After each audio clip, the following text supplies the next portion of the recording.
Hello, everybody. Thanks for joining us today. Today, I have with me Dr. Paul Taylor from Readers of the Lost Art. Today, we are going to be talking about The War of the Worlds, the H.G. Wells classic, The War of the Worlds. Originally produced in serial format, later as a novel. Since then, there have been many, many different adaptations of it on television. There's the musical version and so on. Um, Paul, I'm just going to begin with. I was watching your video the other night about the Wasteland and the War of the Worlds. What are your initial thoughts of the War of the Worlds and H.G. Wells is writing? And I know you'd mentioned that in your video. Yeah, just for viewers from Darren's channel, I did a video that started off. It was Darren's idea to do this book, and if I'm totally honest, it's not my usual choice of reading, but that's a good thing because otherwise you just end up in a little cul-de-sac of your own biases. And I did this video on the back of to provide some extra context to my viewers about War of the Worlds, and I had a really ambivalent response. On the one hand, my channel's devoted to mostly literary fiction and visual art and poetry and all sorts, but it's heavy on the literary fiction. And science fiction, which I think we'd agree H.G. Wells was one of the pioneers, really isn't my cup of tea. Now, having said that, when I was an academic, I wrote a few academic papers based upon what was known as cyberpunk, which is William Gibson, Neuromancer. I think he wrote it in 1984. So he was a pioneer in cyberpunk. So I'm not ignorant of it, and I found it interesting. But I think the crux for me is it's for viewers who are familiar with you, Darren. I'm sure they're familiar with the concept of latent versus manifest meaning. So latent meaning is what's under the surface. Manifest meaning in a dream, for example, is what actually happens in a dream. But latent meaning is what does it signify? Now, my problem with science fiction, and to some extent this book, is the science fiction tends to be explicit. There isn't this tension between the manifest and the latent. Science fiction tends to just imagine what it is in the future and put it all out there. And what I like about literary fiction is there's always this tension between what's being described and what does it actually mean. So that's my slight problem with science fiction. I'm trying to get all my biases out the way. Okay. And then regarding the novel, because this is a long rambling preamble, but regarding the novel itself, part of the reason I'm ambivalent is that there are vignettes in the novel that are brilliant, stunning little descriptions, which I really liked. But there are clunky elements to it. So because I'm like a traffic warden of literature, I went through and on about three separate occasions, there's the repetition of a particular phrase or word, only separated by 2 pages. So one of them is incontinently. He uses that word in like a page later, which I just think's bad writing. A horse breaks its neck, and then the man breaks his neck. And I'm thinking, couldn't you have just, killed him in a different way? And it sounds incredibly pedantic, I'm sure. But that to me I don't think he's a natural literary writer. And this goes to, he was a prolific non-fiction writer. And I think there's a proselytizing element to the novel that's fueled or informed by his non-fiction. And I'll just finish on one last point because I'm taking up all your time. Apologies. But Okay. one aspect I think that I found hugely ironic, and maybe we could discuss fully, is he seems to betray himself in the novel in a good way. Hmm. Because at the end of the novel, it's all about how the Martians are actually pure intellect and no body. And also, so that's one aspect, which I think, as a non fiction writer, that's what he was. He was all intellect and no emotion. So in his actual novel, he's criticizing his own non fiction. And then the way in which the Martians die because they've been taken out of context, their sheer power, their sheer technological ability, but they've gone into a world that isn't their correct context, and they've been defeated by a tiny little bacterium. And that to me is metaphorical and allegorical for what science does. I have ongoing arguments with lots of people about science exceeding its bounds and going where it doesn't belong. And in non-fiction, H.G. Wells was all about, he believed in a one world government. He believed in one world citizenry, which to me is mad as a box of frogs. It's like, no, but seriously, it's what Napoleon tried. It's what Stalin would have wanted. It's ridiculous. And he obviously wanted a benign dictatorship, but that's basically what he wanted. And this is what the Martians, so the Martians are like this weird negative projection of what he wanted in politics. So for all of these reasons, I'm ambivalent. I don't think it's particularly well written, but it is in parts. I don't like the message behind it, except I do, because he seems to have not realised the allegorical meaning that undermined his own non-fiction. So I'll leave it at that, because that's a lot there. No, I would agree. There are Wells was he was an atheist. He was against religion, anti-religion, and things like that. And yet at the end, he talks about how God, in His infinite wisdom, placed this bacteria on the earth that mankind had developed an immunity to. But I think it's interesting, and I don't know how much of this is true because you know stories on the internet. But apparently, a lot of movie makers and so on do not like the story because of the bacteria killing them. It's not man that kills them. There's no if you think of typical stories where there's invasions and things like that, there's usually someone who finds some kind of weakness and they find some way to exploit that and defeat the aliens at the end. Whereas in Wales, albeit it was the first of its kind, by the alien, the Martian invasions, there is none of that. But if you look at it throughout the whole story, they arrive, there's no warning. They think this is just an Horsell Common. They think this is just a little isolated thing. Then they find out this is like nationwide. They're even thinking if the Martians have invaded England. You get the refugees trying to leave England, going on the boats where where the Thunder Child encounters them. Just little to no concept of this being a global thing.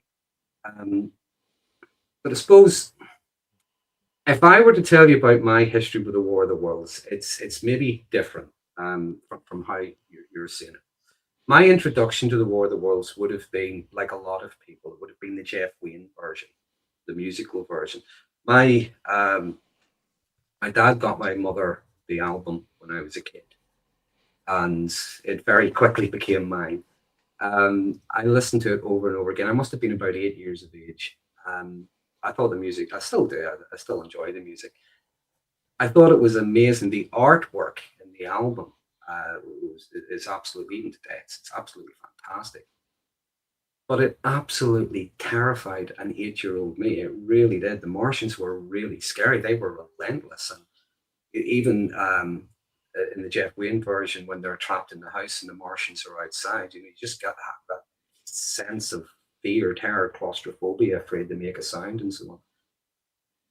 At about the age of maybe 10, something like that, I was in the local library and actually saw a copy of it, and I got it. Now, 10 years of age is probably too young to try to read a book like that. And to be fair, I think my parents were a bit sick and tired of asking me, what's that word? What does it mean? But I persevered through it, and the book I found even scarier than the musical version. So for me, there is a nostalgia attached to it, if you will. And I've seen many different versions, many different adaptations. I have a copy somewhere of the radio broadcast from the 1930s, which I think is it's really good. It's very, very quaint when you listen to it now. But if you think of the radio back then, that was probably their version of Twitter or YouTube or whatever, people were thinking it was real. So when I look back at the War of the Worlds, there is a sense of nostalgia around it. But when I look at it today as well, I'm seeing something very different than you would see with a lot of modern stories and so on. There's no real hero as such. You just have a narrator, an observer, if you will, and he's just really telling the audience what has happened from his perspective. So there's no actual hero. There's no hero arc. They arrive, pretty much take over. There's the Earth under the Martians, and then towards the end, again, you don't get this hero story as such. Towards the end, there's almost this nihilism where he has seen his future as starvation, dehydration, hiding, terror, and all that sort of thing, and he just gives in. I'm just going to present myself to the Martians, hope for a quick end. I hope they heat ray me or whatever. So it's very, very different from a lot of the stories you see these days because you're just getting it from like an observer's point of view. There's no hero, with the exception of maybe the crew of the Thunder Child, I guess. There's no victories, there's no heroism or anything like that. So that's what sets it apart for me from a lot of other stories. If I could just jump in, because I think there was, I'm pretty sure this is true. When it was serialized in America, they basically did a whole other version. There was a pirated version that had, it was more like the movies. They took on the aliens. And I found that interesting. It's your point about, without wishing to offend any of our North American viewers, Americans don't really do bathos. They don't do I think, and it's fascinating because I think the novels all also set at the beginning of the end of the British Empire. Yeah. There's a sense that Britain is in decline, and this was true throughout the 1880s and 1890s. There were a lot of books, written novels and non-fiction about how the British Empire was declining. I think by the time you get to the 20, well, from the late 20th century into our century, British people are very comfortable with the fact we're quite crap. And we had an empire. We beat the Germans and did the world a bit of a favour. But apart from that, it's all been downhill for quite a while. And Americans are just much more psychologically get up and get them. And I think that's reflected in the novel. I think British people are much happier with low key, non hero driven. And it's a fascinating psychological component. It's like the American conquest of the West, the Western frontier. We all know about the Westerns. We Mm-hmm. all know about how America was founded. But what I think people underestimate is the extent to which those founding myths feed into a culture in very real ways. So I've spent in total probably about 18 months in America over the years. And when I first went there, I was shocked by how it's the old cliche about you're separated by a common language. Yeah. I thought I would feel right at home, and in lots of ways I felt more European because there are just certain ways of thinking. So I'll give you little daft examples like family meals. Mm-hmm. They will, sit in front of a TV or wander around, and there was this thing in Europe, you sit down and have a proper meal, fast food, all these things. Mm-hmm. And I do appreciate nowadays there's almost like one monoculture throughout the world because partly American culture's been so successful. But these founding myths and the way people think, and I think that infuses the novel, and it goes directly to your point about how the various adaptations and the Hollywood movies. So I haven't, I'll be honest, I think I've only got a vague memory of seeing one of the movies, and the end of it isn't the family reconstituted. I think the family split up, and at the end of the movie they're brought back together. Is that That correct? that sounds like the Tom Cruise version. Or was Steven it was Spielberg. Bruce Willis in one, or was it Tom Cruise? Tom Oh, Cruise definitely did one. yeah, he did one. I'm not sure if Bruce Yeah, Willis it's did. probably that. I think from I've only got a very vague memory because the irony is I taught cinema, and when it's a busman's holiday. I'm allergic to cinema now because I taught it, so it feels like doing homework if I have to watch a film. So my film watching is either arty films from years ago, or films from decades ago because I don't watch films anymore. But I'm pretty sure there's a weird message in the Hollywood adaptation where the family's reconstituted, and it's another what you're saying. It's the way humanity beats the alien, You can't beat the good nuclear family type of idea. I think it was maybe early to late 2000s. I think the Tom Cruise version. First of all, I would say the fight machines look fantastic. I think they're really, really good. That's it. Okay. Um, Tom Cruise is one of those people that I don't particularly like Tom Cruise. I don't like watching his movies. That being said, every now and again, I will see him in something, and he's actually really good. He seems to be a pretty good actor, but most of the stuff I see him in, it is really just Tom Cruise as Tom Cruise. Okay. The War of the Worlds version movie that he was in, to me, was just Tom Cruise versus some tripods. In the book, there are little minor victories where the odd fight machine is maybe decapitated or something by the artillery, but it's few and far between, maybe only one, maybe two at the most. They're very quickly overcome. In the movie, again, when you think of modern technology and so on, they all seem to have shields, like you would see in Star Trek, so things bounce off. And yet, Tom Cruise is able to take one of them out with a bag of grenades. So there has to be a little hero moment in it. Again, in the book, not really heroic moments, but there would be moments where it's not the narrator, it's from his brother's perspective whenever he's telling his part. Helping people, helping refugees, helping each other hide, things like that. So little acts of humanity as opposed to acts of heroism. I think that's the difference. But also, I think it's, and I need to correct myself. I mentioned I was just scrabbling around in my head for an example of British versus American differences. And I don't think the family meal, I think someone in the comments has pointed out, a lot of American families do sit down and make a big deal about it. Two things I'd say about that is I think partly that is a subculture because it's Americans trying to insist on a family meal because there are so many threats trying to stop a family meal. Mm. So it's almost like a counter reaction. But I'll accept that. I think that's a bad example. But it goes to this idea, more specifically in the novel, this idea of confronting the aliens. My point about the Western frontier, guns are much more a part of the American psyche than they Mm. are in Europe, especially in Britain. So the idea that very few British policemen have guns, whereas in America it's the de facto go-to. And that I think feeds into the bathos of your point about the bacteria is what gets the Martians. It's what kills them off. And there's a sadness, I think. I remember reading H.G. Wells said he was doing research for the novel and he went around on his bicycle. He'd only just learned to ride one. And he was thinking about all these towns and cities he was going to destroy in the novel. And he got a sadistic glee out of it. And there is the way in which people there is a borderline, there's a low level, almost like I've in my notes I wrote he's looking at society under the microscope. Mhm.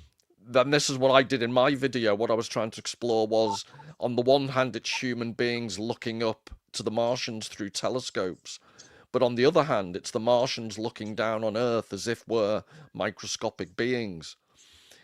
And it's that dual aspect. And I think, and this is what my video was all about, was what I picked up just on this notion of human beings being looked at as bacteria, which that's what I took from the novel mostly. And I find that quite ironic because the manifest message of the novel is outer space. It's threats from outside. But I think H.G. Wells's real message was the threats from within, the threats of what we do to ourselves within society. So he mentions a couple of times, does he use the phrase social liq liquefaction or liquefaction? He talks about the society breaking down. He describes the torrents of people running away from the Yeah, Martians. yeah. And I think if you compare it in the 1890s or late 1800s, you had novels like Dracula, you had Gothic novels. But Mhm. what sets H.G. Wells, what makes it different is Gothic literature at that time is about the reverse of empire. It's the empire coming back. So Dracula's this relatively primitive feudal lord coming back into the depths of Britain, bringing a coffin full of soil. You've got that weird reversal. Whereas in this novel, I think it's completely different. Anyway, go on. You go on. I've been talking too long. No, no, it's okay. I mean, this is just something you were Oh, saying. sorry. If I can just finish that, I had a bit of a brain fade. It's the thing about the I didn't get much sleep last night, so I'm struggling. Oh, what was I going to say about? Oh, the Gothic is all about atmosphere. I don't want to sound like Russ Abbott, but atmosphere, just a little bit of atmosphere, and what H.G. Wells manages to convey. He doesn't go for eerie atmosphere. What he does is describe normal life in vivid detail. And then he really, what he does brilliantly is he expresses how normal life is always on a knife edge. And Yeah, this thing from outside, all from within, can completely upturn a society. yeah, And that creates, it's not the same atmosphere as a Gothic novel, but it does, eerie isn't the right word to use, but it creates this odd, he's very good at expressing how precarious and delicate society is. That's what one of the main messages I took from the novel. yeah. When you mentioned a moment ago about everybody fleeing, and I think it's described as he calls it like the route of civilization, things like that. But he also describes he says there are rich people, there are poor people, there are angry people, and he describes it. It's not a disciplined march. It's a stampede. Just people are desperate to get away. Was it rich rubbing shoulders with beggars, things like that, and even the military as helpless as everybody else. And if you think back to those times, like very much this like a class system, if you know what I mean. Whereas when the Martians arrive, it's like that's completely eradicated. Every man for himself. We're all pretty much the same. We're all in danger here. So I think that's quite powerful for that era as well. Yeah, he brings there's one particular paragraph, I could fish around for it, but there's one particular paragraph where he mentions all the people, I think it might have been at the train station. They all Mhm. look grimy, they all look exhausted, and it's the different social strata. And in, late Victorian times, those strata were quite rigid, and everyone, like you say, is reduced to the same level. Yeah, yeah. And I know we mentioned a moment ago about the different adaptations. What comes to mind is did you ever see the BBC version? I basically boycott the BBC. I can't stand it. So Well, apologies. no, you don't need to apologize. The BBC did a version a few years ago, which I was really looking forward to because some of the images look fantastic. I'll, when they make the War of the Worlds, they generally make it in contemporary settings, whether that's the 50s or the 60s or the 90s or whatever. They generally set it in modern times. This looked really good. They set it in Edwardian times rather than Victorian, but you only talk of a few years like so. But it looked absolutely fantastic. What they presented, I could only describe as an unprovoked assault on H.G. Wells. Absolutely abysmal, which the BBC typically can be very good. They can be quite faithful to the story. They presented something different, and what I noticed, everybody in the BBC version who had some kind of authority, some kind of intelligence, some kind of status, each and every one of them, they were all presented as ignorant buffoons. They were just up themselves. No, it's really. Well, that's quite relevant to. I haven't seen it, but there's this new release of the animated Animal Farm, Okay. I and didn't know they'd done another yeah, version. and it's being completely destroyed. There's jokes. It's basically being. I haven't seen it, so I'm only going on reports of Mm. review articles. But basically, that they've almost like reversed, so the pigs are the goodies, rather than the Stalinist commissars. And apologies that I've only read about it. Like I say, I haven't actually seen it. But I think there's an essay by Hannah Arendt. She's the woman who wrote Eichmann in Jerusalem about the trial of Eichmann. And she had this phrase, A great work of art or literature can survive centuries of oblivion or neglect, but it's an open question as to whether it can survive an entertaining version of what it has to say. And I think that's the constant dilemma when you do adaptations. In novel form, it's slightly sacrosanct. It's protected in text. The minute you start to adapt it, if Animal Farm can be completely turned on its head, then War of the Worlds is vulnerable. War of the Worlds can be turned into what we were talking about, this American penchant for the need for heroes, the conquest of the West, all these things. When H.G. Wells was writing in late Victorian times, as I mentioned, with the decline of the British Empire, from a completely different cultural milieu. Yeah. Yeah. And just one last thing on that difference in America and the UK, because in different fora, I have this constant argument. I think a real funny dividing line between people is whether the British version of The Office, Ricky Gervais's The Office, I've actually heard people say the American version is better. And I think that is proof that we are at the end times of human civilization, because the whole point of the British version of The Office is the bathos. It's the pathetic nature. And the American version can't help but be more upbeat. You watch the British version, it's Slough. It's one of the most miserable towns in a miserable rain-sodden island called England. And it is truly miserable, and that is what's funny. The existential Samuel Beckett-like misery that can somehow also occasionally be funny. And the American version is brighter. It's happier. Yeah. It's just not the same. And I'm banging on that drum because I think it's a huge element of War of the Worlds. I think that is the underlying atmosphere to it. And I think that's what Hollywood would really struggle. The low key bathos in that novel. I think Hollywood, the medium is far too different. I would see the two versions of The Office as two completely different shows. Mm. I know they are, but I'll tell you why.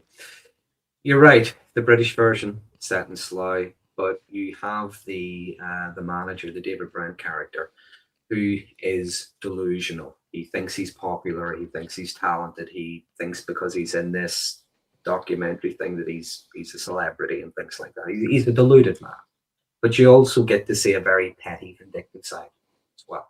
Okay, so you're seeing a little bit of narcissism, if you know what I mean. In the American version, what you see is Michael Scott, isn't he the manager? Isn't that right? I was well remembered. What you see is more kind of histrionics. So you have two completely different things going on, which might make some two different shows. And I think those managers set the scene for everything that's going on around them. Everybody in the British version is just every time David Brent appears, you just feel the shoulders kind of slump.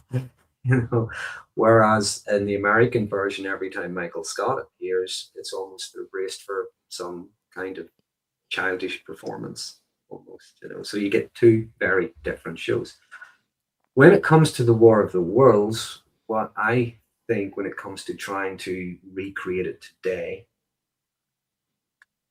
where it would fall flat in Hollywood, for instance, is how would I put this? Do you ever see the original Alien movie? Yes. Okay. Now, if you were to watch that as a standalone movie, that's a classic. Okay, in the sense that to find this distress call to pick up the alien does what it does, but it's a mystery. They know nothing about it. They just know that it's dangerous. They just know it's trying to kill them. Other than that, they don't know anything about it. It's pure speculation that the company wants it for their weapons division or something. By the time you get to, the 15th sequel or whatever it is, it's no longer a threat. It's like, everything about it. You know where it came from. You know what its motives are. You know what things, Do you know what I mean? No, I think there's two things I'd say about that. One is just a personal anecdote. I went to university in Edinburgh, and there was a massive cinema It was huge. I think they did the royal premieres there. And I'm Mhm. guessing there might have been 1,200, maybe 1,500 seats. Huge, big expanse of a cinema. And I was watching with a gang of friends, and there was a girl in front of me that I knew. And just as they're coming round the corner and you suspect the aliens in the background, I tickled her ribs and she let out a blood-curdling scream. And then 1,499 people burst out laughing. And but to actually get it back on board, why I think it's a very good example. You mentioned the alien is that the power of the alien is that you don't see it Mhm. in the first version. Yeah, you don't The see it and you know nothing about it. Yeah, Absolutely. it's It's the a absolute fear of the unknown. And another cinematic example would be the Blair Witch Project. yeah, yeah. And the power, and what made me I lost the will to live when I realized they'd done a Blair Witch Project 2. The whole point of the Blair Witch Project is the reveal at the end Mhm. and the ambiguity and the lack of knowing. And with reference to War of the Worlds, I think why this is all important is that despite the faults of the novel that I've listed, the reasons I don't particularly like it, it does what a novel can do. It describes, like you said, a few fight scenes, but not many. It describes the Martians, but not really. Mhm. It describes normality and suddenly how that normality is turned upside down, but not too vividly. And it's the fact that there are all these gaps and absences and room for your imagination. And if I can psychoanalyze you for a change, I think as a young kid, this is what kids feed off: the ability to use their own imaginations to engage with a concept of fear. Yeah. And on a broader level, this is what my channel's all about. What I'm convinced that a lot of mental health illness amongst adults, yes, but particularly amongst adolescents, is that because of a loss of reading in our society, the imaginative mechanisms whereby young children come to terms with fear, which used to be being told fairy stories by their parents, Yeah. dark fairy stories, that the original fairy stories are bloody frightening. Yeah, yeah. The wolf kills grandma and everything. Yeah. And the ambiguity, it goes back to the alien, the ambiguity of fairy stories. They're often open ended. They don't sometimes have a happy ending, sometimes they don't.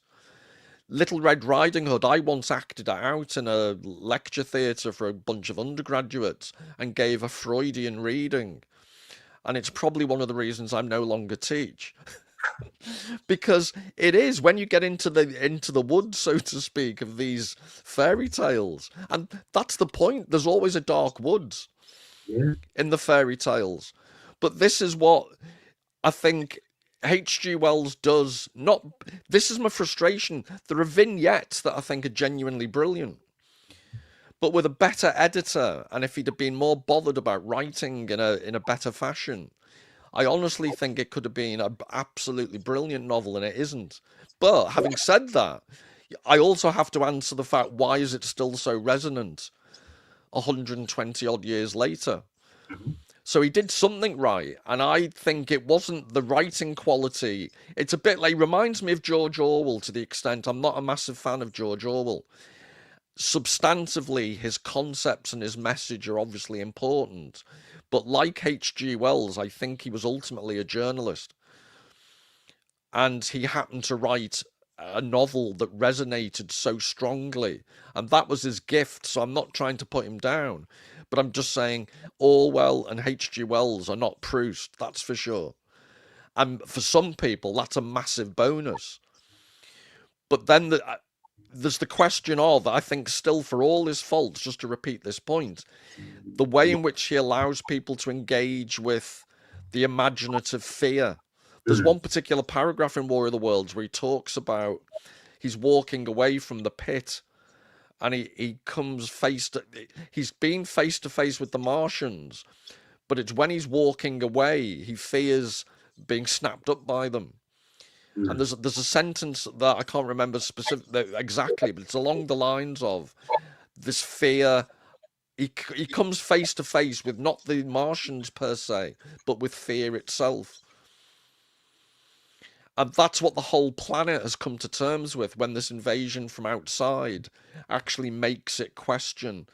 So you maybe want to talk about the Curer is a fascinating character.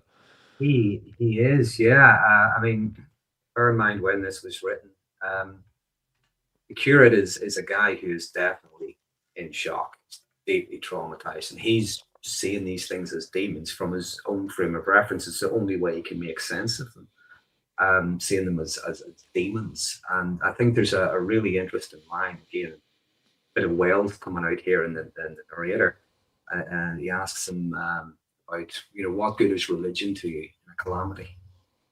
I think is a really really good point. It's something I mentioned before. I can't remember who I was talking to. Often I would see a difference between a religion and a faith. He was very much against the religion. But yeah, this guy is. I mean, ultimately, how he ends up, ends up being killed. But this guy is being driven insane. He's definitely in some kind of shock. I would say as well, if you go forward as well, you see when he meets the artilleryman. The artilleryman has this wonderful idea: we're all going to live under the ground, we'll be perfectly safe, and we're going to build this new society. That's another guy who is in a state of shock. But he's coming up from his frame of reference as a soldier. He's coming up with this idea of surviving and how one day they're maybe going to capture a fighting machine, make them themselves. As well, I'm just thinking as well, just as I'm talking about the artilleryman, this new world that he's going to build under the ground, he's going to be in charge of it. He's going to run it. He's going to save them all. Again, you see these delusions. Come on. Which again goes to my point about H.G. Wells slightly undermining himself, because H.G. Wells was canny enough to realise in any type of government, a new society, people like the artilleryman will try and take control. And I think it's a very clever portrayal of the artilleryman, because he wants to control, he's got ideas of grandeur, but he's simultaneously presented as someone who's a bit lazy and will probably never see through his grand plans. Yeah.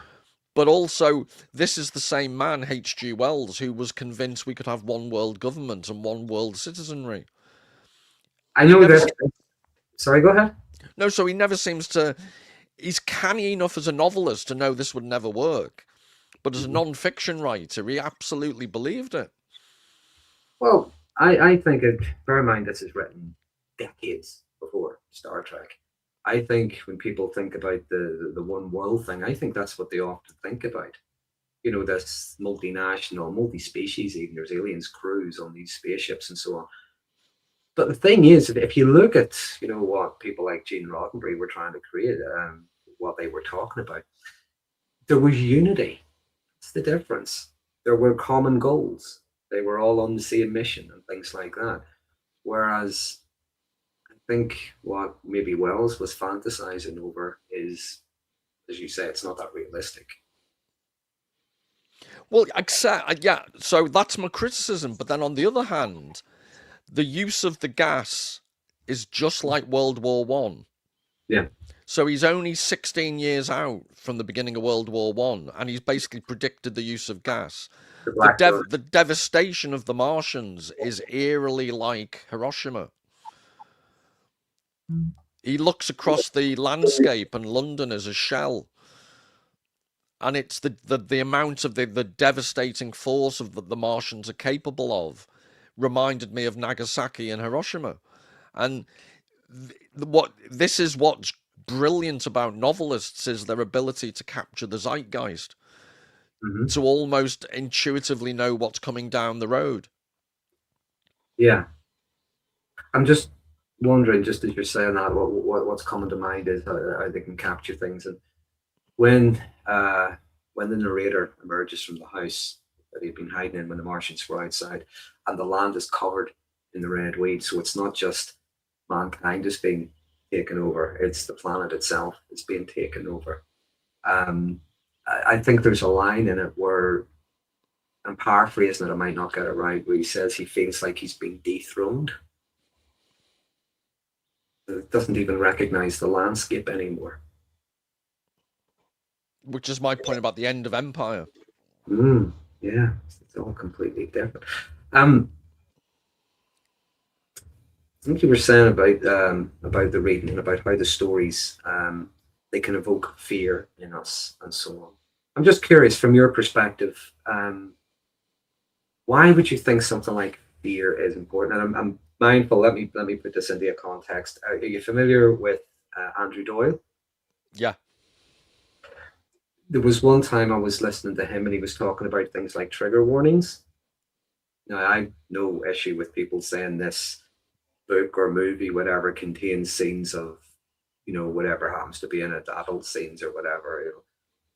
But he was making a point that someone had put a trigger warning on The Old Man and the Sea.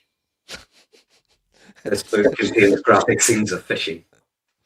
So it's Well, I really think infantilizing. But what I was going to ask you is the importance of things like fear in stories, that we get to experience fear through stories. And just wondering what your take on. well, you've basically outlined it for me in the sense that you need resilience. How do you build resilience? And I've spoken with Richard about this, and the analogy I always go to, ironically, is going to the gym. And I say ironically because I haven't been to the gym in 20 years. I know it's a shock because I look buff as Really? anything. Exactly. But to go to, I do know a little bit about physiology, mostly because I try and avoid any physical exercise. So I like to know what I'm avoiding. But in order to build muscle, you basically you do little minute tears in the muscle you're exercising. The muscle is very slightly damaged, and you increase muscle because the muscle repairs itself bigger. Mhm. So, and most exercise that I've witnessed and not participated in is resistance. It's weights. It's Mhm. the only exercise I get is walking my dogs. It's going uphill, but I'm with the irony is I'm so hefty now. It's very good exercise to get my heft up a hill.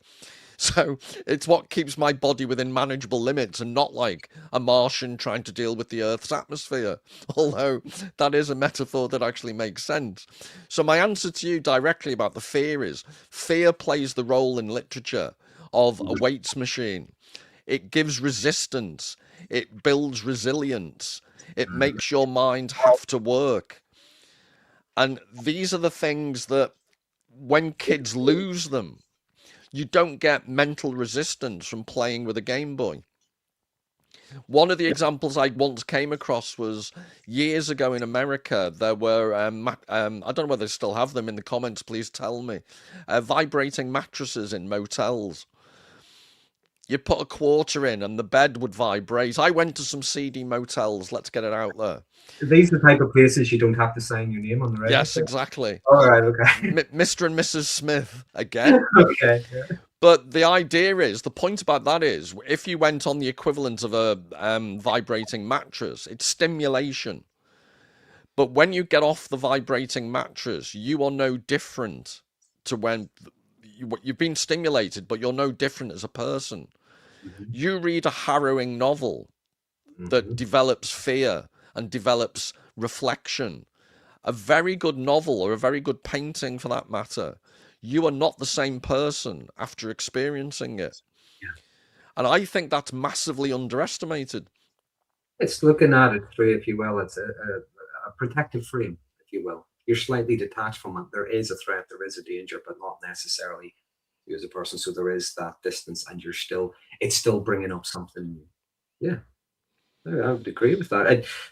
And the fear, just like a good comedy, well, you're laughing at whatever slapstick things are going on.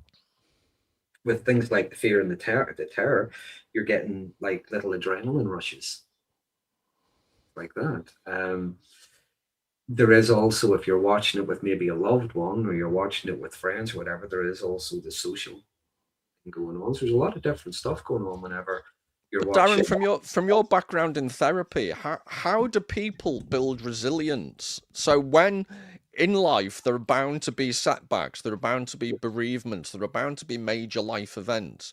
Yeah. If you've never built resilience through the things we're talking about through art and literature, when these things inevitably happen, they must hit you like a ton of bricks. Yeah.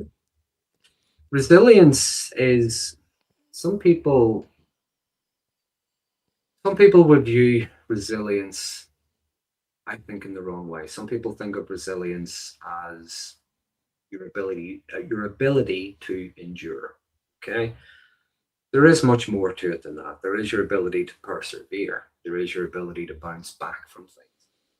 But resilience is also your ability to navigate through and around different obstacles. There's a lot goes on with resilience. It's not just that endurance and so on. If you do not face the things that you're uncomfortable with, depending on what it is, let's imagine a phobia or whatever. If you don't face the things that you're uncomfortable with, they can end up controlling you.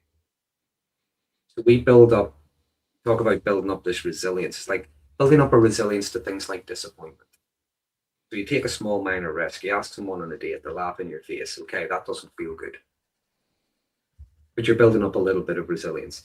When you face the things that you're uncomfortable with, what starts to happen is you might find that little tight area, your comfort zone, whatever you want to call it, that will start to expand. It starts to grow. You start to become a little more confident. You have maybe a little more faith in yourself. You even start to become a little bit more courageous. But the thing is, it's to face the things that you're uncomfortable with, you have to do it with intent. But I'll put that into a context. If you're afraid of deep water, don't jump into the middle of the Atlantic just to see what happens. That's not going to end well. You do it with intent in small little steps and pieces at a time. And something like perhaps reading can be one of those ways. Someone maybe practicing assertiveness, for instance, taking a low risk situation to practice saying no. Okay. And the more you do that, as I say, you start to grow in confidence, you become a bit more courageous, your comfort zone starts to widen. But it takes facing the thing, and you have to do it of your own will and your own intent. You can't be pushed into it. Well, the other thing I'm thinking of as you're speaking is the notion, to bring it back to War of the Worlds, the whole notion of bacteria. Mm-hmm. You can't pick up a newspaper now, or that used to be what you'd do. Now you can't swipe on a screen whilst reading the news. It might be more accurate, without reading about the gut biome. And the gut biome, I was going to say healthy gut. I have a very large gut, and That's why but it's healthy. but the idea about it's based upon gut diversity of bacteria. And Mm-hmm. one thing I've learned is over the years, I'm a massive foodie, but some foods you have to work at liking them. Mm-hmm. And you don't, your palate changes over time. So I'll give you a daft example. I never really used to like mustard. And now I eat Coleman's mustard by the tubfuls. Really, for Americans, it's really hot, very strong mustard, yellow mustard. Not like daft American. It's good metaphor actually for the American office versus the British office. The British office Yeah. is Coleman's mustard. Yeah. The American office is that horrible hot dog, bland yellow sauce that is not Almost true so much mustard. time to it. Yeah. Yeah, but that's not mustard. Unless you're crying with the heat, it is not mustard. Unless you're crying with the bathos of Slough in winter, it is not comedy. Why don't people get this? But anyway, this idea about this is again what adolescents aren't getting. If you're playing a video game that has a very narrow, I understand they have sometimes a lot of references behind them, but the actual activity isn't taking you to places that you've never been before. It's not introducing you to different historical periods, psychologies, all the things that H.G. Wells takes you into late Victorian Britain. Mm-hmm. The uniqueness of the novel is its ability to do that more so than any other medium. And that Mm-hmm. helps build mental resilience. You actually get to understand that not everyone thinks the same way. And it's one of the tragedies of our current social zeitgeist is this cancel culture of history. The idea that you don't engage with history because they did nasty things. And it's like, well, the inability to realize things would, the past is a foreign country. They do things differently there, to quote LP Hartley. It's, you cannot judge things by today's standards. It is Yeah. so bovinely stupid. Well, back to what I was saying about that BBC version of War of the Worlds. If that story had been set today, it would probably make a lot more sense because it's a love story. Which, if you want to add a love story to it, fair enough. But it was a love story where they weren't married and they just wanted to live together, have a family, and so on, just like people would nowadays. But if you remember when that was set, that would have been a social taboo. And it's almost like the War of the Worlds was more like this social narrative that they were telling, the way things should be, just with the background of a Martian invasion. It's like the Martian invasion was almost secondary, if you know what I mean. If they'd have said it maybe modern day, it probably would have made more sense as a story. Which is why I call it an unprovoked assault on H.G. Wells. Yeah, it goes back to my Hannah Arendt quote about an entertaining version of something that's not designed to be purely entertaining. Literature is entertaining, but literature, the whole point of good literature is it contains more than it appears to the extent that even H.G. Wells' own novel, my point about at the very end when he describes how the Martians are killed off, I'm genuinely fascinated as to whether he realised. I don't think he sensed how he was undermining his own argument. So, I wonder. for listeners, what I mean by that is that to go back to this idea, he believed in one world government, he believed in technocracy, he believed in extreme rationality when it applied to politics. But it doesn't take a literary genius to see the allegory of the Martians being out of context. And I interpret that as the tiny little bacteria are the equivalent of nuance. The tiny little bacteria are why Einstein's no better, if he was alive today, is no better situated to appreciate a great painting than anybody else. It's the little nuances, it's the little details in art that can't be rationally explained away. They're Yeah. what the bacteria are what killed the Martians, but those little bacterial equivalents in art, for example, those little pieces of grit that create pearls in the oyster, they're what makes humanity. Yeah. And that was the message of the book. But, like, just sorry to repeat myself, but in non-fiction, that is the direct opposite of what H.G. Wells himself believed. And that's what I find perplexing. Well, I wonder. I mean, first of all, if you when it was initially came out, remember it was serialized. It didn't initially come out as a book. So I wonder is that playing a part in how it's presented. But there can also be because I've always been curious about. I mentioned earlier that line at the end about the bacteria that God in His infinite wisdom put here. That would go against his core beliefs as well, but his atheism and so on. Was he just writing for the audience of the day? Well, I'm now contradicting myself. Well, I'm not contradicting myself. My explanation for my own query, I like to answer my own questions, is I honestly think it's the power of the novel.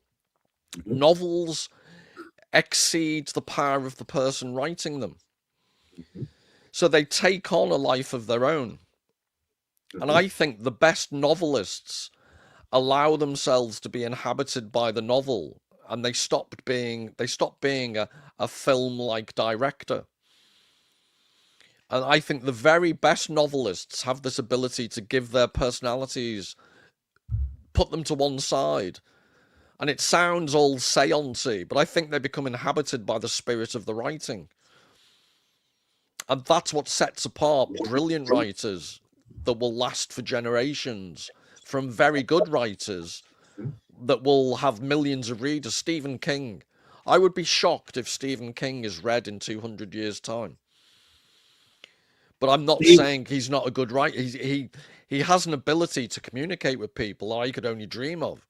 Yeah, yeah. But there's also something lacking there that let's all come back in a H.G. Wells time machine and see whether Stephen King's still being read. I suspect not. Stephen King is just like I mentioned Tom Cruise earlier. Stephen King, I would have the same kind of idea around him. I've read Stephen King books And I've looked at them, and as I'm reading them, I'm thinking, well, first of all, before I even open the book, I'm guessing, is this a set in a small town in Maine? Let's see. And what I'm reading is, okay, instead of them being vampires this time, I'm going to make them aliens. And instead of them being a disillusioned teacher, I'm going to make them a burnt out cop. And do you see what I mean? It's very formulaic. But then there's other times you will read something like The Long Walk, The Shawshank Redemption, Salem's Lot, things like that. And they're absolutely fantastic.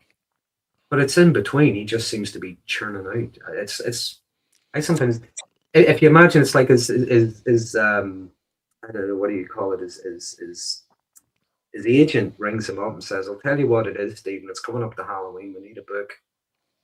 He goes, "Right, Well, okay."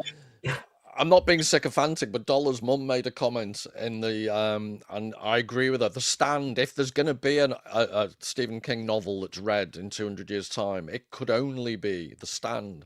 I Yeah, think that's another good one. Yeah, that has an atmosphere that is truly there are again a bit like H.G. Wells. There are little vignettes of the walking man that I read when I was a teenager, and then read. I think I listened to the audiobook a while ago, not that long ago, of The Stand, and there is something atmospheric about it.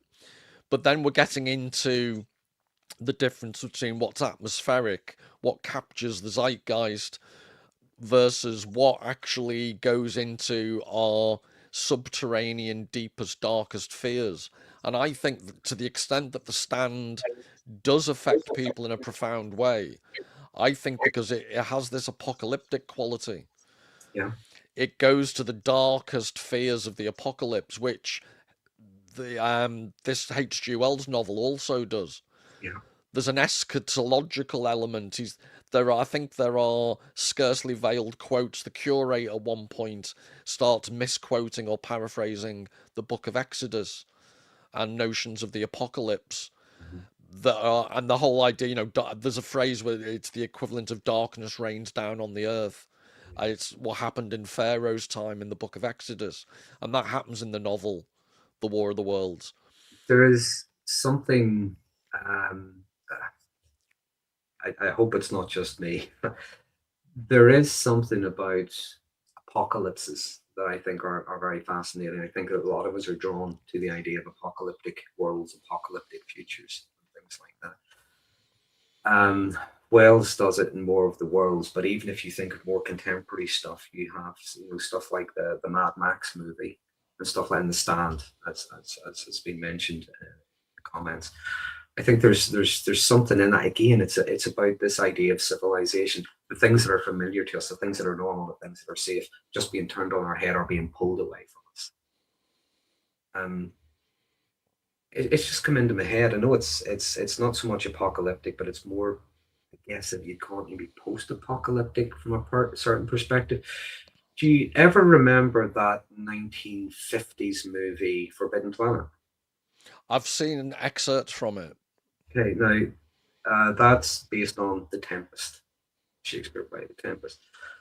There's the premise behind it is that they arrive in this planet. There's only a scientist and his daughter there, and he's been there all these years. His crew and all the rest of it, they're all dead. Something happened to them. It's just him and his daughter left, and he's been studying this long extinct civilization, and they have all this fantastic technology. And as he's trying to interpret their language and so on and figure things out, the only clue he really has is it's a term that I would use sometimes. It's in modern psyche, monsters from the id. Only clue he has. But he's trying to figure out what happened to this amazing race, people that could achieve all this, much as what happened to his own crew. But then when this spaceship arrives and they're investigating and so on, the crew start to get killed off as well. And the whole thing is this civilization, and someone in the comments can correct me because I can't quite remember. I think they were called the Krail. This civilization had perfected technology so much. They had created this computer, this machine that would just pretty much give them whatever they wanted. do for them whatever they wanted. Warning there about AI maybe. Um, but what they hadn't taken into account was their own dark desires. So the monsters from the id, this machine could do whatever they wanted, give them whatever they wanted, and that they wiped each other out overnight.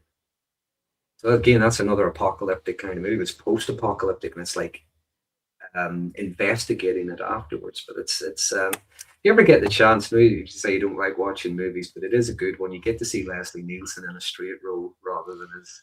But while you're talking, how would you see the notion of are the Martians in this instance the superego, and the human response and the human panic is the id?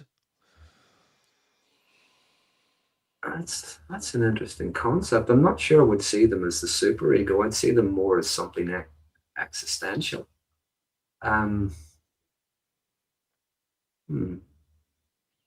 But I think it goes to I do see them as slightly super egoic because Uh-huh. it's this thing about excessive rationality. And it Uh-huh. goes to the point you've just made. The Martians are only reason. He describes Yeah. them as their bodies have faded away. This is too close to home, as I just like Jabba the Hutt descend against gravity even more as the years pass. But he describes them as pure intellect, pure reason. Yeah. Yeah. They never sleep. They never rest. Yeah. They don't even eat properly. They inject themselves. And With the again, it goes to this thing about resistance.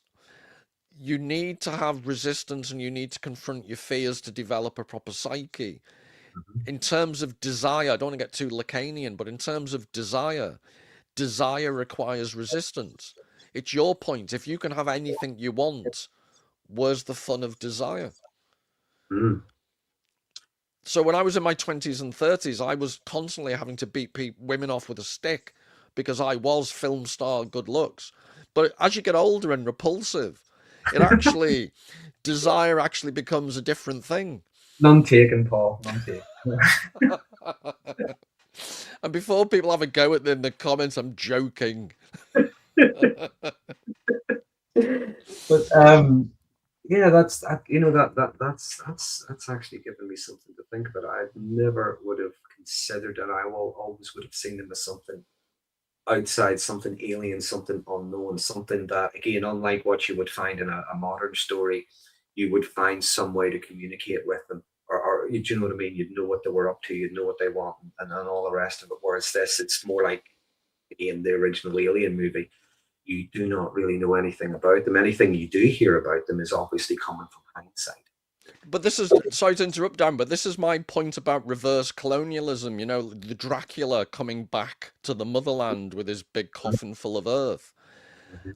I think this is people superficially fail to realize the Martians aren't alien. They are us. Mhm. And that's, I think the phrase in French is legerdemain, the trick of the hand, what a conjurer does. We're looking at the Martians as this external threat, but all the time they were us. It was us.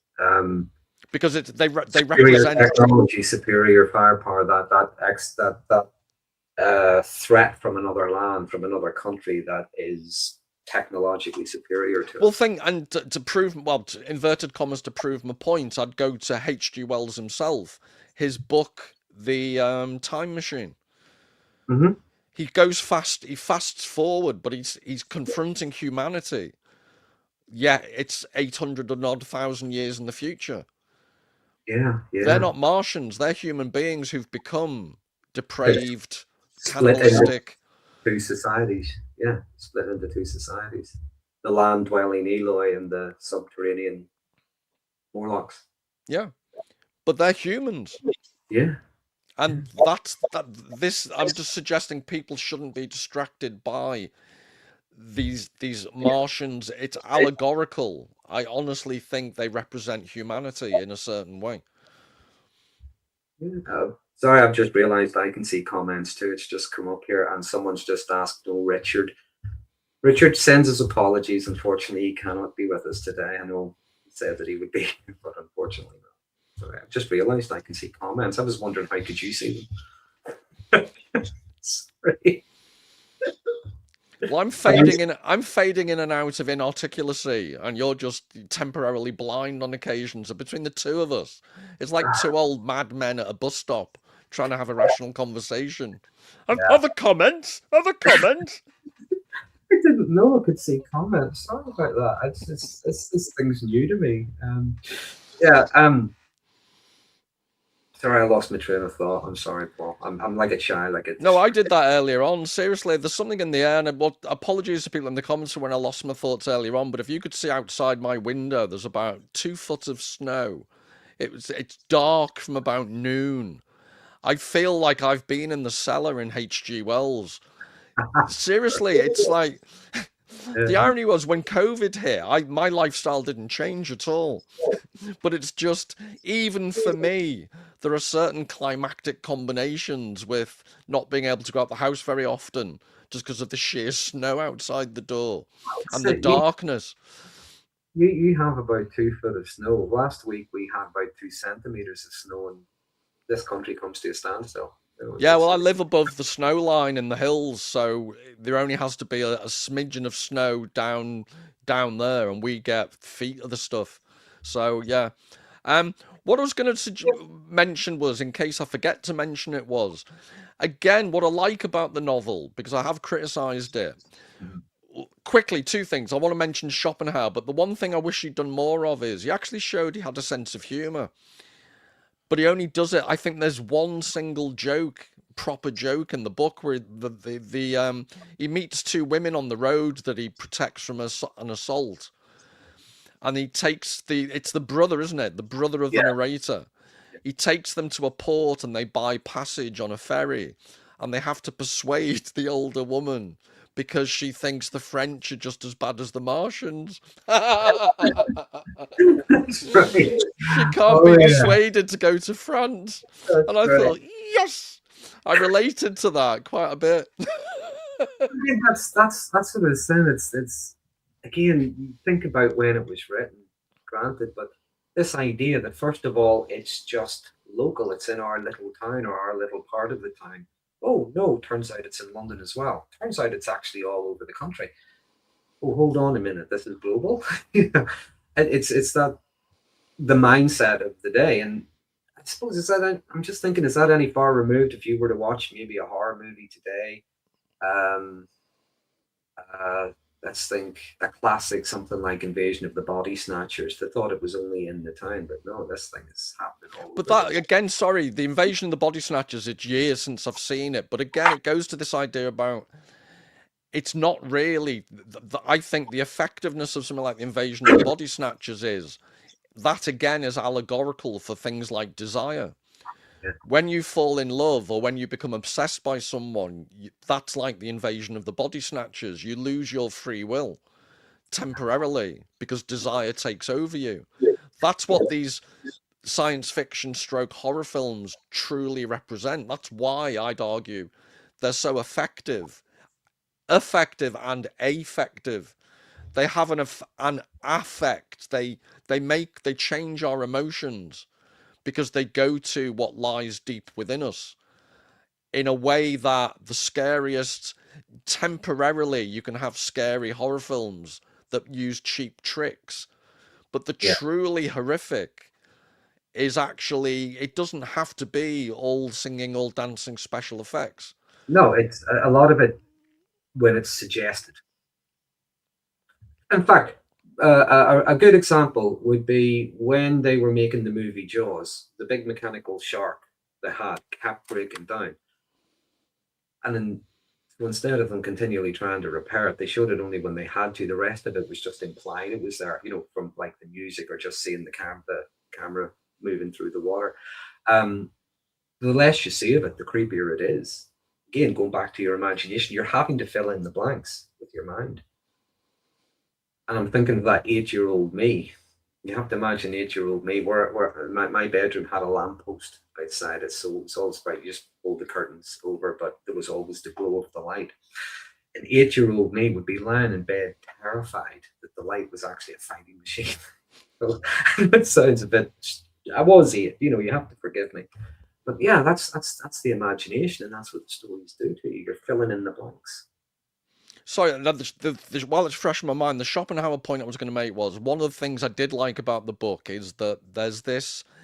Again, I like it and I don't like it because he does it in such a clumsy way. He refers repeatedly to ants. Hmm. Um, he refers to rabbits. He refers to frogs.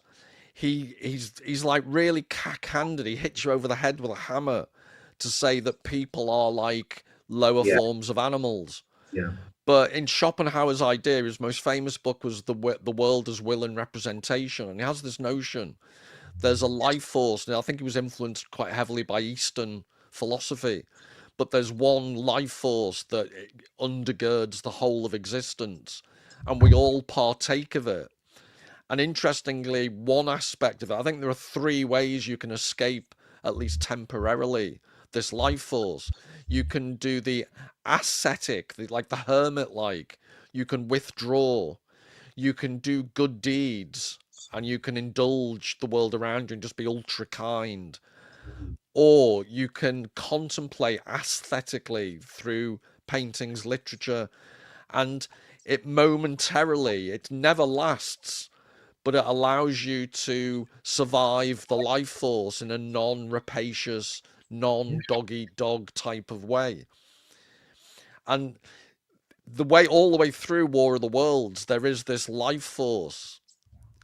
There's this is what's interesting about the Martians. Physically, they're repulsive, and their life force is the sheer desire to dominate and mhm, use their technology to wipe out other life forms. There's the back, and at the far other end is the bacteria that kills them. That's the underpinning of all life on Earth. And there's the yeah. beautiful way he does describe it beautifully. He says, a billion human lives have bought this right to survive. Yeah, that is, yeah, yeah, that is a good way of putting it. We over millennia we've faced these things. We have developed an immunity to them through uh, our own natural defenses to these things. Whereas, and he mentions throughout uh, at least a couple of times, there are no there are no such bacteria on Mars, or there is no bacteria on Mars. So it's like he's telegraphing it pretty much the whole Yeah, way. he ruined that because he introduces the idea with the red weed, and he Yeah, starts to describe how the red weed dies off. yeah. And he shouldn't have done that because he gives away what's going to happen to the Martians. Again, Yeah. it's clunky. There's no need for it. But is that not what happens in stories today? I mean, they're still doing it. They always telegraph something. I mean, even I mentioned Jaws a moment ago at the beginning of it when they're loading the boat. Um, uh, Roy Scheider's character, he almost drops one of the air tanks. And the guy warns him, you can't mess about with them, that thing will blow up, you Yeah, know? but that's a clever one. But H.G. Wells himself does it at the beginning when he talks about the Martians are looking at us like bacteria through a Yeah, microscope. yeah, Now, from the if he'd very have ended with them dying through the bacteria, that's the perfect book ending. So why on earth does he have to ruin it by the mention of the red weed being killed off by a foreign bacteria? Unless my only answer would be perhaps it was the serialization. that's what I'm thinking. It could have been just how it was written. If Yeah, this but is what I'm saying is he may have been under pressure to have that in a serialized form. I don't think if he'd have written it as a self-contained novel, he would have made that error. It would be my guess. yeah, if it's coming out weekly, um, yeah, it can't be that hoping that someone remembers what was in last week's episode or whatever. So yeah, it could be just how it was written, how it was presented initially.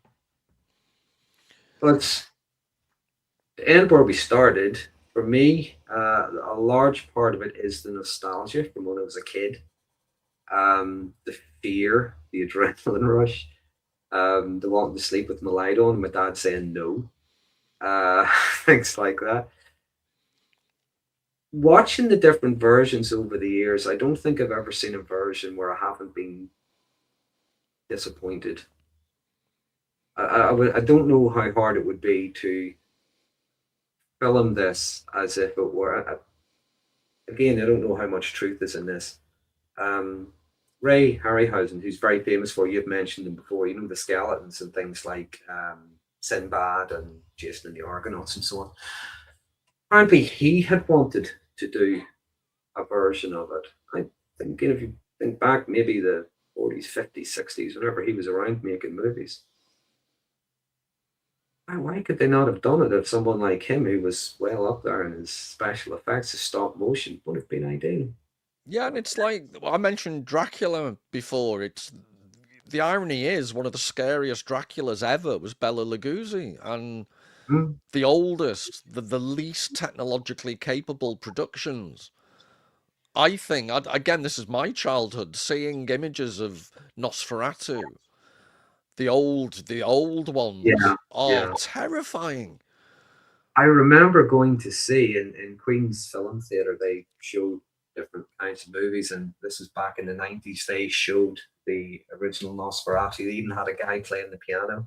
You're Yeah. going to just how it would be. And it was absolutely amazing. And yeah, it's so creepy. Absolutely, yeah. And then you skip forward to in and around that time. Um, I can't remember who made the movie, but I know Gary Oldman was in it, and they called it Bram Stoker's Dracula. And I think a more accurate title would have been some based on something Bram Stoker may have mentioned once.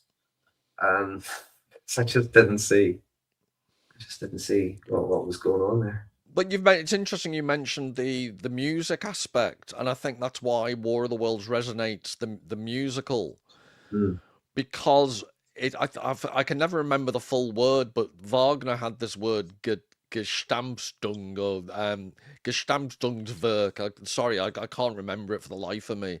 I think I have had a minor I wouldn't stroke. even know what it is, so I'll take it your word, whatever But it in is. German, they love their compound words. It just means complete, total work. And Wagner had this idea that in his ring cycle, it would be acting, it would be music, it would be singing, it would be all these things in the perfect art form. And the point I was making was when you're talking about someone in the old fashioned cinema playing a piano, there's something about physically hearing music live Yeah, yeah. and the screen. That combined effect, it doesn't matter how good the speakers are in an IMAX cinema, it's not quite the same. Mm. And this is something we think we're technologically more progressed when actually, and one aspect is early German cinema was hugely influenced by theatre because, as you leave one medium and you start a new medium, a new technological medium, you tend to borrow the grammar. So Mhm. there's old German films like The Cabinet of Dr. Caligari, which the backgrounds, it's like theatre sets. There's expressionist, dark staircases in the background. And again, it's primitive cinema, but it's so atmospheric. It's absolutely stunning. And the irony is, we have cinema now that is flat and dead because it's all special effects. There's no atmosphere, there's no depth to it, and it. In other ways, though, I would defend. I think we are in a golden age of TV. I don't mean broadcast TV, but Netflix type series Mhm. are of a level of sophistication, and because they can do long series, Yeah. season after season, the narrative complexity is stunning. And I think like you'll like me will remember TV in Britain in the 70s and 80s and how with occasional exceptions it was atrocious Yeah. compared to what you can see now. Yeah, yeah. Again, I've grown up, say over my shoulder, I'm a huge sci-fi fan. I remember growing up and watching things like Doctor Who and Blake Seven. Now I will watch them today, and you're almost laughing at the 37 and a half pence budget in today's money, that they were creating these things with. Um, even the imagination would have to go into them creating some of these things, little model work and things like that. If they're doing like making a spaceship or something like if you were watching it purely for the special effects, you would be laughing, you would be chortling. But sometimes if you go back and you watch some of those things and you see how well they are written, especially if it's written by someone who understands the characters and knows their motivations and so on, you get cracking dialogue. Absolutely. But can I ask you then, why do you think you're so interested in science fiction? It's where did it begin? I can't remember where You it could actually. just answer, I'm a raging nerd, Paul, and I'd Okay, I'm a accept rage, that. I'm a raging nerd. I'll tell you what, Paul. I'm gonna tell you this. I chatted with our mutual friend Paul, sorry, our mutual friend Ed over Christmas. He told me that he had got a dartboard set and so on. He was very chuffed with it, and I told him I got a Liberator teleport bracelet, and his response is exactly the same as yours. um, I remember being very, very young and being into things like Action Man and so on. So I love the figures. I love working with little figures and getting them to do things and interact with each other. But I remember, I don't know what age I would have been, but I remember being on the sofa between my parents and once or twice sitting on my dad's knee and watching what I know now was things like Space 1999. So I kind of grew up with it. Um, I think it's well, it's like they say, it's like the Greek myths. It's like sci-fi. It's like all of these things. It's you're looking at stories about people, but you're looking at them in settings where you're kind of detached from. You know what I mean? Sometimes it's going to be a wizard. Sometimes it's going to be an alien. Sometimes it's going to be, Jason and the Argonauts on their quest and their big longboat desert rowing and stuff like that. And other times it's going to be maybe the Starship Enterprise. But they're all largely the same kinds of stories. And they are sometimes they're fantastical because they're up against the fighting skeletons, for instance. But you're seeing heroism and things like that, and it's kind of just what I grew up with, and a lot of what I have is just mostly nostalgic, I guess, really. Yeah, thank you very much. I still can't pronounce it. Someone's put the word for me. Gesamtkunstwerk. I wouldn't even know how to pronounce it. Well, Oh, someone just mentioned Clash of the Titans. Um, Clash of the Titans, an 80s movie. Uh, yeah, got Medusa, the Kraken, Breakfast, and all those things. And I remember seeing that when I was very young. I didn't think I would have. I must have been like maybe 9 or 10 when it came out. I didn't think I was going to like it because I didn't like the idea of things like swords and sandals. But I actually came out of the cinema. It was really good. I really did actually enjoy it. It was very, very do you know good. that was an interesting little encapsulation of the difference in you and I, Darren? Why? Because you got all excited at the comment Clash of the Titans, while I got all giddy saying the word Gesamtkunstwerk. That's the difference between us, I But no, guess. and that's why I asked you about science fiction, because from a very young age, I've been obsessed with literature. The more obscure, difficult, and taxing, the better. And I think it goes back to this notion of resistance. I think I don't like science fiction for what reasons I mentioned earlier. Mhm. The difference between the manifest and the latent isn't taxing enough for me. I need to feel like I've been pummeled in a gym by Mike Tyson in an angry mood for me to get my kicks from literature. And I think I'm not being dismissive of science fiction because it's horses for courses. It's personal taste. But I think, I know people who would rather eat their own arm than read Proust. So, but what I'm interested in is psychologically why those preferences, how they manifest themselves.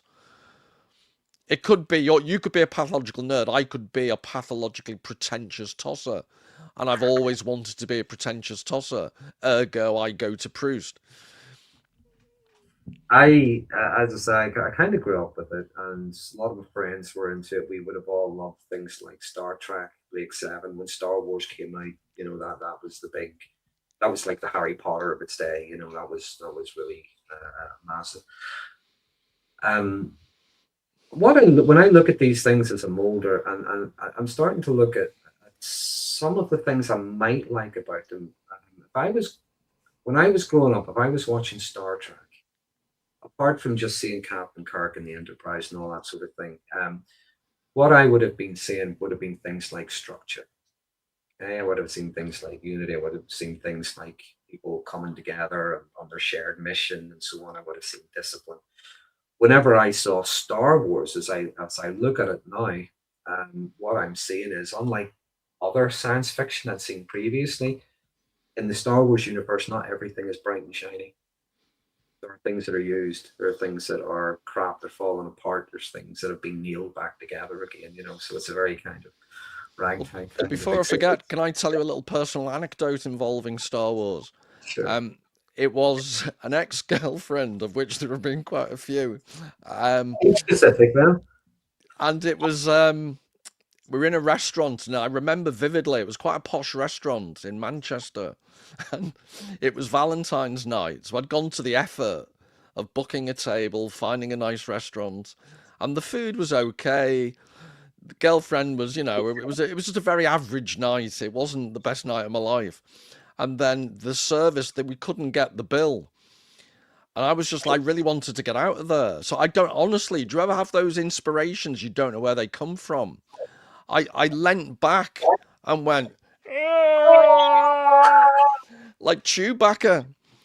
And the waiter, I've never seen a waiter move so fast. I think he thought I was Yeah. going into cardiac arrest or something. And he said, "Are you all right, sir?" And I said, "Can I have the bill, please?"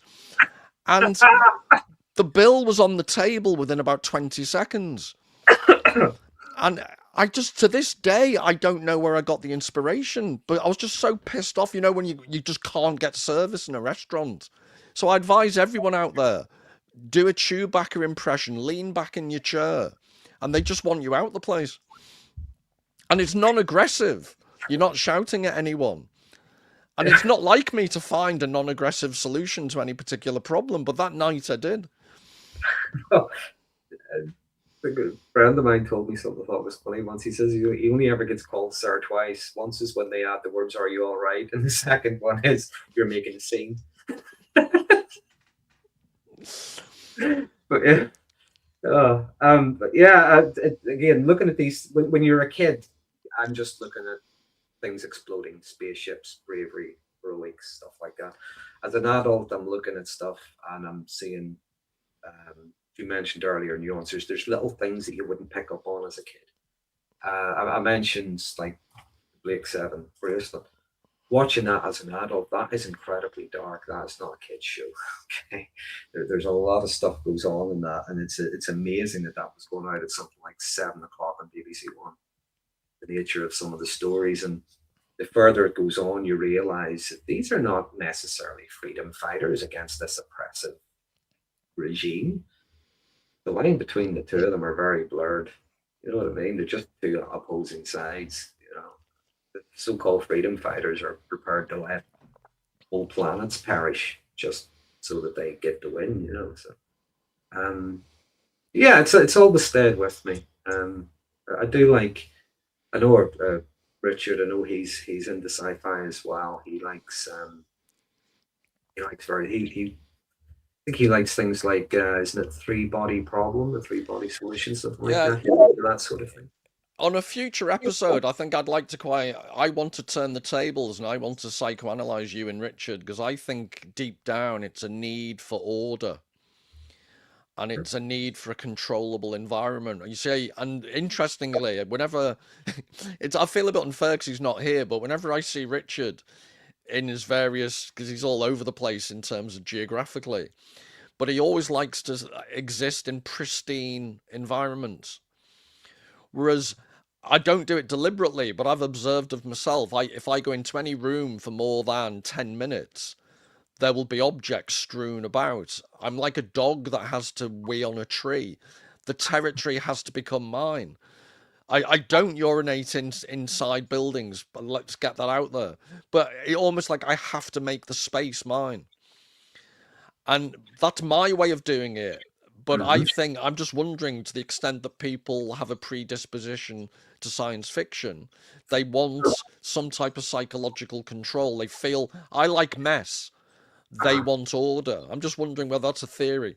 No, that's I think there is definitely something in that. If you look at whether it's say it's the Hobbit, the Lord of the Rings trilogy, if you look at the Star Trek universe, if you look at whatever it happens to be, within these universes, if you will, there are rules. So there is order, there is structure. Even if there's chaos and war and all the rest of it, there is some kind of structure. You know, you can't have, for instance, I think, yeah, you can't have Captain Kirk isn't suddenly going to regenerate Doctor Who style because the audience would be going, what the, you know, it doesn't work. It doesn't exist in that. So, yeah, there is a sense of order, the way things happen, the way things are done, a reason for them, and how you resolve these things. So, yeah, there is definitely something in that. So, given, can I ask you a question? And given that I've now analysed you as I've done some psychoanalysis on you, can I send you an invoice? Absolutely. Great. I'm not promising I'm going to pay it, but you can send it. Now, everybody, thank you for joining us for today's therapy session. Paul is available for one-to-ones if anybody wants analyzed. I did once say to Richard, because he had the Spartan therapy, my Mhm. running gag with him was I would take over Spartan therapy and I would get businessmen and leave them on a hillside in North Wales in their underwear, screaming at them like a sergeant major, toughen up, toughen up. Remember the Full Metal Jacket? Yes. I'd be the sergeant major, and the beauty of this system would be it would be very expensive. Very few people would survive, but anyone who survived would be set for life because I'm, nothing would ever be that bad again. I'm seeing you more as Windsor Davies. I don't know why, but I'm seeing you more as Windsor Davies.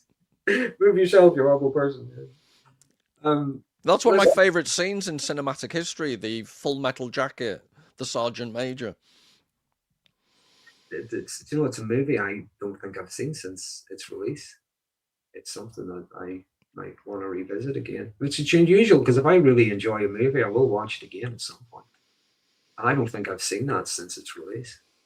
No, I just think that is there are certain moments in cinematic history, and that is seminal. It's just the angry Sergeant Major shouting at the new recruit in his face. I just think it's like when Liverpool lose and I start shouting at the television. That's the closest I can come to explaining how I feel. I One of my moments would be well, there'd be two. First would be the end of the Planet of the Apes movie, Charlton Heston with the Statue of Liberty, because you see a character do a complete 360-degree character arc within one movie, and the ending I think is wonderful. The second would be the ending of Blade Runner, with just this little monologue at the end, which I believe was just improvised. He just came out and said it, and Harrison Ford just looking at him, not knowing what to do or say, just staring at him. Those two moments would be my favorite cinematic And moments. before we go, because I'm running out of things to say, but I didn't want to not mention Richard Burton when he does the voiceover at the beginning of the Wayne. It's not, it's Jeff Waynes. I referred to him in my head previously as Wayne Bridges, who was, I think, a left back for Chelsea years ago. But it's Okay. I think it's Jeff Waynes who wrote the It is. musical. But Richard Burton's voice, and I recommend for people to look on is it the Dick Chavett show? It was an old chat show in America, and Richard Burton's interviewed in long form, and it's really poignant because he describes his growing up in Wales, and all his family were all the males in his family were miners, Mm. and the lung disease, and his father, his relationship to his father, and he made it out as a Hollywood star. It was just so Yeah. unusual, but his voice. He also on YouTube there's footage of him doing a it's one of those after dinner speeches in praise of Frank Sinatra. Mhm. And he's obviously, because he was a brilliant actor, he's memorized it. And he does this, he calls him Mr. Anonymous because he claims Frank Sinatra made all these anonymous gifts to people and they never knew it was him. And it's really pulls on the heartstrings, but if you had one superhuman quality from anyone you could pick, and it was a voice, Richard Burton's Yeah. voice, it knocks Richard Grannon's voice out the park. Because I can see people in the comments wanting Richard to read things. Richard Burton. When I read the book or I read excerpts from the book, it's hard not to imagine Richard Burton as the narrator because I grew up with the musical version. And I'm going to leave you on this note. My dad bought my mum the Jeff Wayne version of War of the Worlds because my mum had a thing for Richard Burton. How romantic is that? She's And the on that complete. note, On that note, yeah, we'll leave it at that. So until next time, we'll maybe pick another book. We'll yeah, go through be it. great. I would like to say, anybody watching at home, if you're watching on my channel instead of Paul's, if you check out Paul's channel, there's a wealth of stuff there. There's really really good stuff. I've been watching a couple of your things recently, things that I've missed previously. You were going through the Legend of Narcissus and things like that previously. There is well, some people in the comments watch both of us anyway, but just in case, if you're new to Paul, check out Readers of the Lost Art. There is some great stuff there. There's a wealth of stuff. He can articulate things about books, literature, art a lot better than I do. I do it from the mind of an 8-year-old sci-fi. I also do mean Chewbacca impressions. Absolutely, he's banned from he's banned from most restaurants. He goes into. Okay. Until next time. Cheers. See you then. Take care.